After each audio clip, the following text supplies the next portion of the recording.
Dan yang kami hormati juga teman-teman sejawat kami, para advokat yang ada di ruangan ini. Yang mulia, izinkan saya sekaligus untuk persingkat, saya menyampaikan terlebih dahulu semacam pengantar saya sebelum saya membacakan jawaban atau tanggapan kami yang ada di sini sebagai berikut. Yang mulia Mahkamah Konstitusi dan hadirin sekalian yang saya muliakan, kita sudah mendengar permohonan paslon nomor 1 dan nomor 3 dalam persidangan ini. Apa yang disampaikan dalam permohonan tersebut, kita tahu penuh narasi-narasi dan asumsi-asumsi yang sedemikian rupa, yang terkesan untuk menggiring opini, seakan-akan kekalahan dari para pemohon adalah karena adanya kecurangan pemilu. Narasi-narasi yang dikembangkan dan yang dibangun, seakan-akan rakyat memilih Prabowo Gibran adalah karena kecurangan dan karena adanya bansos. Terus terang, hal ini sangat menyakitkan dan melukai hati masyarakat Indonesia dan menafikan hak mayoritas rakyat Indonesia untuk menentukan pilihannya dengan bebas. Karena rakyat Indonesia memilih Prabowo Gibran sebagai presiden karena mereka mencintai dan menginginkan Prabowo Gibran sebagai presiden dan wakil presiden Republik Indonesia. Pilihan tersebut dilakukan oleh rakyat Indonesia berdasarkan hati nuraninya.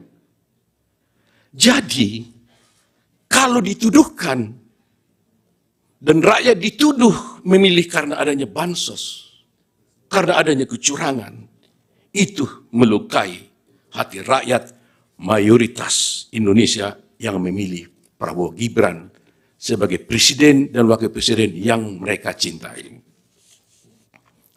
Yang kedua, pemilu kali ini adalah pemilu yang paling damai dan tentu paling baik. Bukan paling buruk seperti yang disampaikan oleh para pemohon.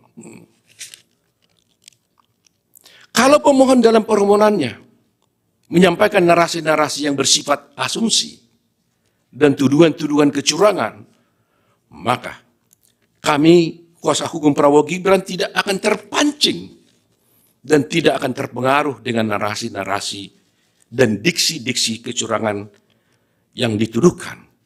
Tetapi kami akan tetap berpegang teguh kepada prinsip-prinsip kejujuran, profesionalisme, sehingga kami akan memberikan analisa juridis untuk membantah dalil-dalil pemohon, dan kami akan membantah dalil-dalil pemohon tersebut tidak dengan narasi-narasi yang asumsi dan asumsi-asumsi, tidak akan menggiring opini. Kami akan sampaikan secara jelas dengan argumentasi hukum disertai dengan bukti-bukti yang ada. Ketiga, bahwa kita tahu perkara ini seharusnya tidak diajukan ke MK, melainkan ke Bawaslu. Karena isi permohonan tidak sesuai dengan ketentuan Undang-Undang khususnya pasal 475 Undang-Undang Pemilu. Sehingga dapatlah dikatakan permohonan pemohon tersebut adalah salah kamar. Demikian juga petitum pemohon juga tidak sesuai dengan hukum acara yang berlaku di Mahkamah Konstitusi. Karena kita lihat petitum pemohon telah menyasar kemana-mana. Sehingga terkesan permohonan tersebut, petitum tersebut seperti petitum sapu jagat. Karena pihak-pihak yang tidak pihak pun di perkara ini telah dimintakan untuk diperintahkan oleh Mahkamah Konstitusi untuk dihukum atau diperintahkan untuk melakukan. Terakhir, kalau pemohon menuduh ada kecurangan atau pelanggaran pemilu, Dan hal itu kami nyatakan tegas dalam persidangan ini, bahwa kami sebagai kuasa hukum Prabowo Gibran dan Prabowo Gibran menyatakan dengan tegas dan membantah hal itu tidak benar. Tetapi justru para pemohonlah, pihak pemohonlah yang melakukan kecurangan tersebut, dan kami akan buktikan di dalam persidangan ini nantinya.